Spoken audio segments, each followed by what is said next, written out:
आनंदाचा क्षण आहे निवडून येणाऱ्यांसाठी, मोठा आनंदाचा क्षण आहे निवडून देणाऱ्यांसाठी. विकासाची कास धरून पुढे जाऊ पाहणाऱ्यांना 15 वर्ष संघर्षातून जावं लागलं आणि मग हा आज गोड दिवस आपल्या सर्वांना पाहायला मिळतोय. आणि बेलाची ही गुंजाळवाडी निश्चितपणाने आजच्या कार्यक्रमामध्ये त्यांनी सर्वांना आमंत्रित केलं की सर्व या सर्व आमचेच आहे. मग नयनाताई सरपंच झाल्या आहेत, परंतु एकट्या नयनाताई नाही तर त्यांच्यासोबत असणाऱ्या सगळ्या ताई, मग त्याच्यामध्ये भाऊ पण आहेत की ज्याच्यामध्ये संतोष भाऊ आहे गुंजाळ, संगीताताई बोचटे आहे, कविताताई बोचटे आहेत, गोरक्षनाथ गुंजाळ आहेत, राहुल भाऊ आहेत बोचटे, गोविंदजी सीताराम गुंजाळ आहे, सुनील भाऊ आहे. आणि अशा पद्धतीने या ठिकाणी दीपाली ताई आहेत, आशाताई आहेत. या सर्वच्या सर्व असणाऱ्या आपल्या गावातील काहीतरी वेगळं करू पाहणाऱ्यांना जी संधी मिळाली आहे त्याच्यासाठी बाजूच्या गावाकडे व बेल्ल्यातून देखील सगळे आले. आमचे जिल्हा परिषदेचे सहयोगी ते देखील आले. आत्ता ज्यांनी आपलं मनोगत व्यक्त केलं तालुक्याचे माजी आमदार शरदजी सोनवणे आले, मंगेशांना आले, निवडून आलेले भांबेरेजी सरपंच म्हणून जेवढ्यांची नावं घेतली, कारण संतोष नाना माझ्यासोबत आलेले आहेत, कारखानचे डायरेक्टर आणि तालुक्याचे मंडल अध्यक्ष म्हणून जे भारतीय जनता पार्टीचं काम पाहत आहे, त्याचप्रमाणे दिलीपजी गांजाळे आले ज्यांना संपूर्णपणे दांडगा अभ्यास आहे पंचायत समितीचा. आणि या ठिकाणी या मंचावर विराजमान आमच्या राजुरीच्या सदस्यताई सुद्धा आल्यात. मायाताई डोंगरे अचानक त्यांना जावं लागलं अडचण आल्यामुळे, परंतु ज्या वहिनीचा आज आपण सन्मान करतोय सरपंच म्हणून, त्यांची नणंदबाई उपसरपंच म्हणून वारुवाडी सगळ्या ठिकाणी मायाताईंनी एक चांगलं काम उभं केलं. आजही त्याच तडफीने काम करतायत. या ठिकाणी आपण पाहतो की शीतलताई हाडवळे आहेत ज्या राजुरीच्या शेजारच्या गावामध्ये काम पाहताय सदस्य म्हणून. आणि अशा कुटुंबातल्या असणाऱ्या ताई सरपंच झाल्या आहेत, त्यांना सहयोग देणाऱ्या 9 सदस्य सोबत आहेत. आणि या सगळ्यांना आपण सर्वजण आलेले शुभेच्छा देण्यासाठी आलेलो आहोत. आणि शुभेच्छांचा वर्षाव त्यांच्यावर करत असताना आम्ही वाणीसाहेबांना म्हटलं की वाणीसाहेब तुम्ही देखील आलो पाहिजे, कारण एवढ्या कष्टाने एवढ्या श्रमाने सर्वसामान्यामधून मोहन भाऊ मटाले हे देखील उपस्थित राहिलेत, पप्पू शेठ उपस्थित राहिलेत, आपलं स्वागत, नाना घोडे देखील या ठिकाणी आहे. मला आनंद एका गोष्टीचा होतो आहे की तुम्ही आशाताईला पाहिलेलं आहे. पराजय देखील हिम्मत लागते पचवायची आणि दुसऱ्याच दिवशी उभं राहून काम करायची. आणि एकदा नव्हे, दोनदा नव्हे तर तीनदा ज्या ताईने पराजय पचवून कामाला सुरुवात केली एकही सेकंड न थांबता, त्याच पद्धतीने आमचे मोहन भाऊ मटाले यांनी देखील कामाला सुरुवात केली. म्हणजे वाघिणीचा छावा कसा असावा तर खरोखरच आमच्या मोहन भाऊ सारखा असावा की सगळ्या सदस्यांना घेऊन आज त्यांनी देखील त्या ठिकाणी जो एक प्रयत्न केला. आणि प्रयत्न यशस्वी होईल नाही होईल, तुम्ही जसं 15 वर्ष वाट पाहिली, 15 वर्षाचा संघर्ष आहे, परंतु निर्णय ठाम होता, ठरलं होतं सगळ्यांचं. तुमच्यामध्ये तुम्हाला कोणाचीच गरज नव्हती, कोणताही पक्ष नाही, कोणताही काय नाही, निवडून येणारे चांगलं काम करणारे अशी तुम्ही निवड केलीत. आणि त्या निवडीतून साकारलं गेलं तर हे निवडून आलेलं संपूर्ण ग्रामपंचायतीचे सदस्य. आणि निश्चितपणाने यांना सांगण्यासारखं किंवा त्यांना वेगळं काही बोलण्यापेक्षा निश्चित संजू शेठ असेल, त्याचबरोबर किशन शेठ बोचटे, भाचंद बोचटे, आनंदजी गुंजाळ, सिद्धेशजी बोचटे, गोविंदजी गुंजाळ सदस्य, दत्ताभाऊ यादव, रामदासजी गुंजाळ, सचिनजी गुंजाळ, भाऊसाहेब गुंजाळ, राहुलजी बोचटे, शंकर गुंजाळजी.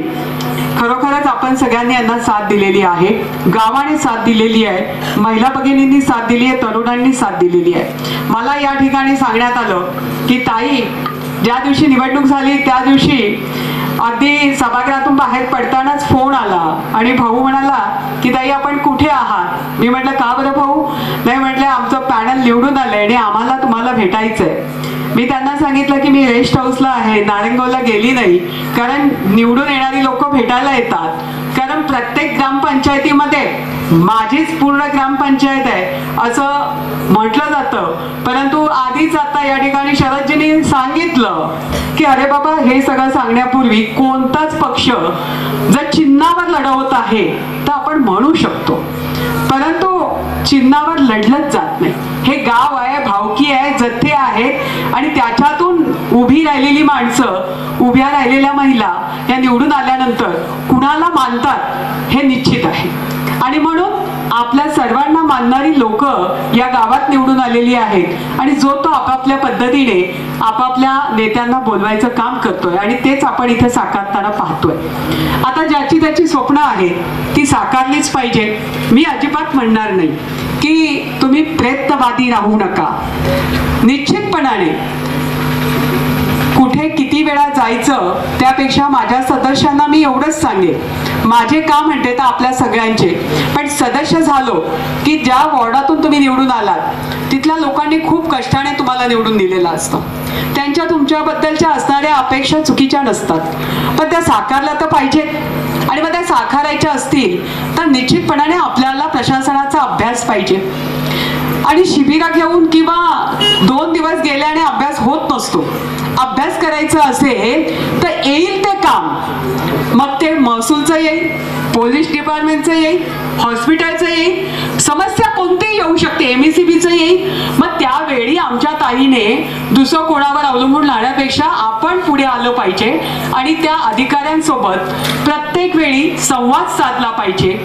किमान महिन्यातला 1 दिवस जर तुम्ही 15 दिवसातून गेला तर अतिउत्तम, पण पंचायत समिती तुम्हाला कळली पाहिजे.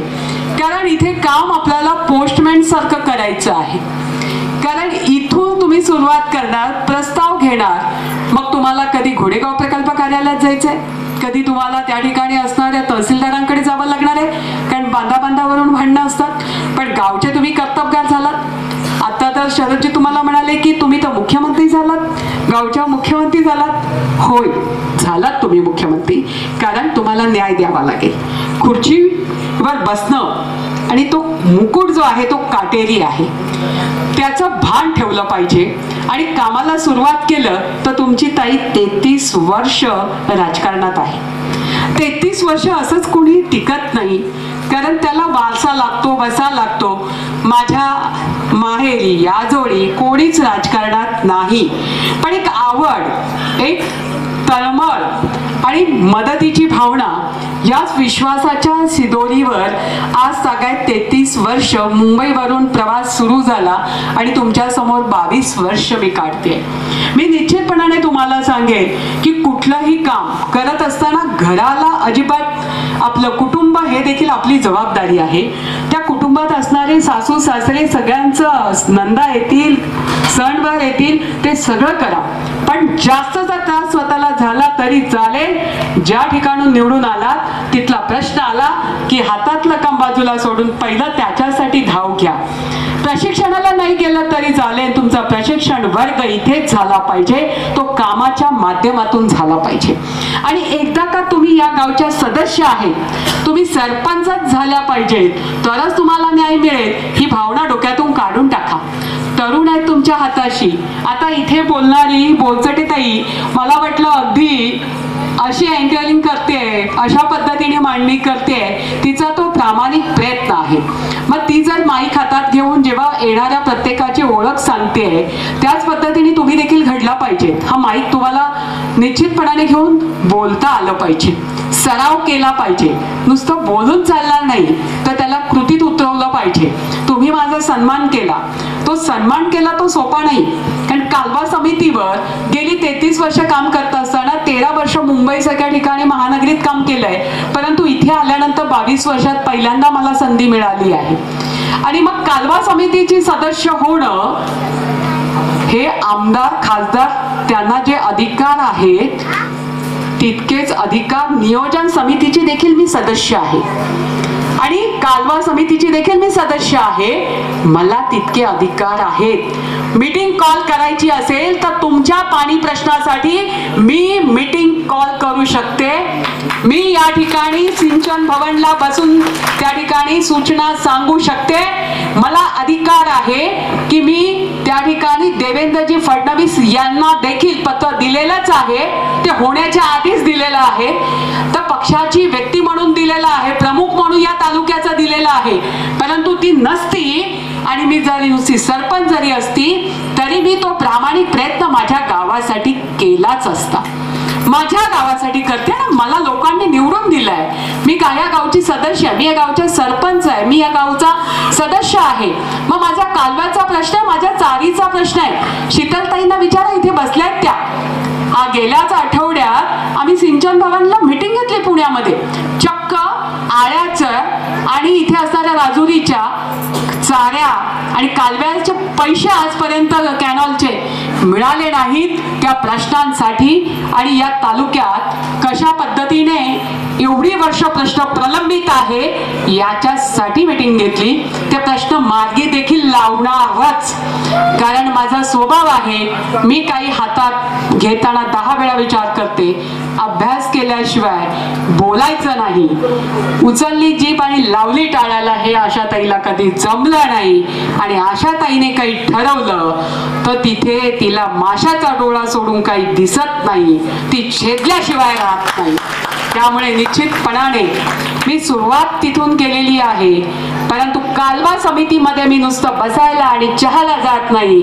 तर कालवा समिती पहिलीच मीटिंग मी माझ्या तालुक्याच्या सगळ्या प्रश्नांवर गाजवलेली आहे. कारण मला काय फरक पडतो समोर कोण बसलाय. उद्या पंतप्रधान नरेंद्र मोदी साहेब जरी माझ्या समोर बसले आणि मला विचारलं तर सगळ्यात पहिला माझ्या तालुक्यात असणाऱ्या प्रश्नांबद्दल विचारणा करणं, माझ्या शेतकऱ्यांचा असणारा प्रश्न तो देखील विचारून त्याच्यावर त्यांच्याकडे मागणी करणं हे माझं कर्तव्य आहे. नुसती मान डोलावली आणि नुसतं पद घेतलं म्हणून चालणार नाही. तर त्याला न्याय देता आला पाहिजे. आणि न्याय देत असताना कष्ट करावे लागतात. ते कष्ट केले पाहिजेत. तुम्ही जो विश्वास माझ्यावर दाखवलाय तो निश्चितपणाने यशस्वी करण्यासाठी जे जे काही करावं लागेल त्या सगळ्या सदस्य ताईंना आणि सदस्य भाऊंना सांगते की तुमच्या पाठीशी खंबीरपणाने तुमची ही ताई. मग पंचायत समिती असेल, गांधळे साहेबांना कॉन्टॅक्ट करा. या ठिकाणी तालुक्याचे प्रमुख म्हणून संतोष नानांना कॉन्टॅक्ट करा. या ठिकाणी तुम्हाला अडचण वाटली तर काही मंडळी शरदजींना मानणारे आहेत, काही या ठिकाणी बसलेले माझ्याच जिल्हा परिषदेचे सदस्य म्हणून ज्यांनी या तालुक्याचं आता त्यांच्याकडे तालुका प्रमुख पद आहे असे आमचे बंधू हे जुने जाणकार सदस्य म्हणून काम करतायत. आणि म्हणून भाऊ सांगू शकते ना, कारण बंगल्यावर जायला लागू नये म्हणून तुम्ही तर आहात हाकेवर लगेच. पवार साहेबांची ताकद तुमच्याकडे पण आहे, तुम्ही पण ते देऊ शकता, बोलू शकता. परंतु शेवटी स्वतः स्वयंभू झालं पाहिजे. स्वतः स्वयंभू झालं पाहिजे. स्वतःला ते कळलं पाहिजे. ज्या वेळेला प्रशासन इतकं सोपं नाही जितकं सांगणाऱ्यांनी सांगितलं. पण प्रशासन इतकं सोपं नाही आहे. प्रशासनाला जेव्हा कळतं की तुम्ही आणलेल्या प्रश्नाचा तुम्हाला अभ्यास आहे तेव्हाच तो तुम्हाला दाद देतो, अन्यथा तो तुम्हाला टोलवा टोलवीच करतो. त्यामुळे निश्चितपणाने माझ्या ह्या भगिनींना येणाऱ्या काळामध्ये त्यांच्या पाठीशी खंबीरपणाने उभं राहून ज्या ज्या वेळी प्रसंग येईल, तुमच्या माहितीसाठी सांगतो, पूर्व पट्ट्यापेक्षा पश्चिम पट्ट्यामध्ये असणारे दोन्ही मावळांमध्ये आज 65 गावं आदिवासीची आहेत. पण तिकडच्या असणाऱ्या महिला सरपंच असतील, सदस्य असतील, हापसे बंद पडली तर ताईला फोन, लाईट नाही गेली, डीपी उडाली, ताईला फोन, त्या ठिकाणी कुठलाही प्रश्न आला का ताईला फोन, ताई आमची 2 दिवस झालं आमच्याकडे हापसीला पाणी नाही, हापसी बिघडली, ताबडतोब कोणाला तरी पाठवा. लाईट आमची गेली आहे, त्या ठिकाणी त्या ठिकाणी तारा लोंबकळतायत, पाठवा कुणाला तरी. म्हणजे हक्काने ते मला सांगतात. आणि मी देखील त्यांची निश्चितपणाने मी माझं कर्तव्य समजून, त्या लहान आहेत, मी मोठी आहे, मी ते सगळं ऐकलं पाहिजे, त्यांना न्याय दिला पाहिजे. एसटी वेळेवर सुटत नाही, कॉलेजच्या मुलांचे प्रश्न आहेत, या ठिकाणी गरोदर मातेला आहार मिळत नाही, या ठिकाणी पोषण आहार व्यवस्थित येत नाही, असे अनेक प्रश्न आहेत. घ्या एक दिवस वाटून की एक दिवस मी शाळेत जाणार, आठवड्यातली एक दिवस मी आरोग्याच्या ठिकाणी कशी व्यवस्था चालली आहे ते पाहायला जाणार, गावच्या पाण्याच्या प्रश्नाबद्दल काय प्रश्न आहेत ते पाहायला जाणार. अहो प्रत्येकाने तुम्ही वाटून घेतलात तर निश्चितपणाने तुम्हाला या गावामध्ये कोणताही व्यक्ती असं म्हणणार नाही. तुमचा प्रयत्न आणि प्रयत्न जर प्रामाणिक असेल तर यश आल्याशिवाय राहत नाही, पण प्रयत्न हे केलेच पाहिजे आणि ते यशस्वी होण्यासाठी आम्ही सर्वजण कटिबद्ध आहोत. कुठेही कमी पडणार नाही. तुम्ही लवकरच पाहाल की येणाऱ्या दुसऱ्या तुम्ही उपसरपंचाची निवड तुमच्याकडे 23ला झाल्यानंतर जेव्हा कधी तुम्हाला वेळ मिळेल आणि जेव्हा मी माझ्या पाठीमागे कधी कोणाला पळायला लावत नाही, मी कुठल्याही ठिकाणी बोलवत नाही, मी उलट सांगते की तुम्ही मला तुमच्याकडे बोलवा. मी अशी विहीर आहे की तहानल्याच्या जवळ जाते आणि तहानल्याला सांगते की बाबा रे तुला तहान लागली का, कारण तुमच्या जवळच बेल्यामध्ये मोहन भाऊनी व्यवस्था करून ठेवलेली आहे. त्या ठिकाणी सोमवारी मी 2 तास का होईना येते आणि 2 तासात माझ्याकडे उदापूर पासून तर अगदी तिकडे असणाऱ्या पिंपळगाव जोगापासूनचे लोक इथे येतात. त्यामुळे तुम्हाला अगदी हाकेच्या अंतरावर ताई सोमवारची भेटणार आहे. तुम्ही कोणी सगळे यायची गरज नाही. ज्या वॉर्डाचा प्रश्न आहे, ज्या कामाचा प्रश्न आहे, तुम्ही माझ्यापर्यंत फोनवर करा. कागद द्यायचा आहे तर जरूर द्या. तुमचं काम झालेलं असेल हा विश्वास तुम्हाला देते, हा विश्वास देते, आश्वासन नाही. मी नेता नाही, मी कार्यकर्ता आहे आणि म्हणून आश्वासन देणं बंद आणि फक्त विश्वास असा निर्माण करायचा का आत्मविश्वासाच्या जोरावर सिटीचा काबीज केली जातात आणि शेवटी कागद बोलतो, माणूस बोलून चालत नाही. कागदावर यायला शिका. एकदा का तुम्ही कागद देऊ लागले, एखाद्याला पत्र दिलं आणि त्याने तुम्हाला दाद दिली नाही, स्मरणपत्र द्या. परंतु प्रत्येक विभागाचा अभ्यास तुम्ही अभ्यासपूर्वक करा आणि त्या विभागामधून या गावच्या लोकांनी पाहिलेलं स्वप्न जे 15 वर्ष गोठवलं गेलं होतं ते साकार करण्यासाठी या ठिकाणी शरदजींनी सांगितलं. काय सांगितलं शरदजी सोनवणेंनी की 50 वर्षाचा इतिहास मोडून देवेंद्र फडणवीस यांनी 5 वर्षात इतकं भरभरून काम केलं आणि म्हणून आज राज्यामध्ये आपण पाहतोय अडचण कुणालाच नाही. कसं देवेंद्रजी आहेत, शिंदे सरकार आहे आणि अजित पवार सरकार पण आहे, मग अडचण कुणाची? कुणाचीच नाही. त्यामुळे आपण सगळे मिळून आपल्या गावचा विकास हाच आपला ध्यास अशा पद्धतीने काम करा. आम्ही सदैव तुमच्या पाठीशी खंबीरपणाने होतो आहे, भविष्यातही राहू एवढंच आपल्याला अभिवचन देते आणि माझ्या शब्दांना विराम देते, कारण मला पहाटेच नाशिककडे रवाना व्हायचं आहे आणि अजून 2 कार्यक्रमांना भेटी द्यायच्या आहेत. कृपया क्षमा असावी. जय हिंद, जय महाराष्ट्र, जय श्रीराम. चैतन्य ज्वेलर्स जुन्नर तालुक्यात प्रथमच जुन्या दागिन्यांमध्ये 0% घट. चैतन्य ज्वेलर्स दीपावली महोत्सव 2023. जुन्नर तालुक्यात प्रथमच जुन्या दागिन्यांमध्ये 0% घट. ऑफर कालावधी फक्त 5 नोव्हेंबर ते 27 नोव्हेंबर. मोडीत घट नाही आणि भावातही फरक नाही. जुने कोणत्याही सोनाराकडील दागिने घेऊन या व नवीन तयार HUID क्रमांक असलेले दागिने घेऊन जा. फक्त मजुरीच्या बदल्यात नवीन दागिने खरेदी करा. चैतन्य ज्वेलर्स दीपावली महोत्सव 2023. ऑफर कालावधी फक्त 5 नोव्हेंबर ते 27 नोव्हेंबर पर्यंत. मुख्य शाखा मुंजावा चौक, ओतूर. संपर्क क्रमांक 9890 25 63 45. शाखा नंबर 1 त्रिमूर्ती मंगल कार्यालय, नाशिक रोड, आळेफाटा. संपर्क क्रमांक 89 56 36 36 37. चैतन्य ज्वेलर्स आमच्या सर्व ग्राहकांना दीपावलीच्या हार्दिक शुभेच्छा.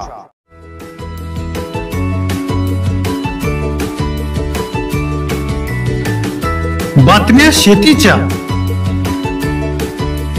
बातम्या मातीच्या, बातम्या अन्यायाच्या, गुन्हेगारीच्या,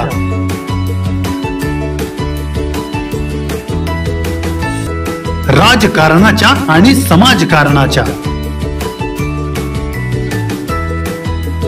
शोषणाविरुद्ध बुलंद आवाज, जनसामान्यांच्या हुंकाराची गाज, सत्कार्याला प्रोत्साहन, दुष्कृत्याला अनुशासन, निर्भीड, निस्पृह, सडेतोड, बेधडक आणि रोखठोक म्हणजेच विघ्नहर टाइम्स, शोध बातमीचा, ध्यास सत्याचा. आपलं चॅनल, आपली बातमी. सबस्क्राईब तर कराच, पण बेल आयकॉनवर क्लिक करायलाही विसरू नका.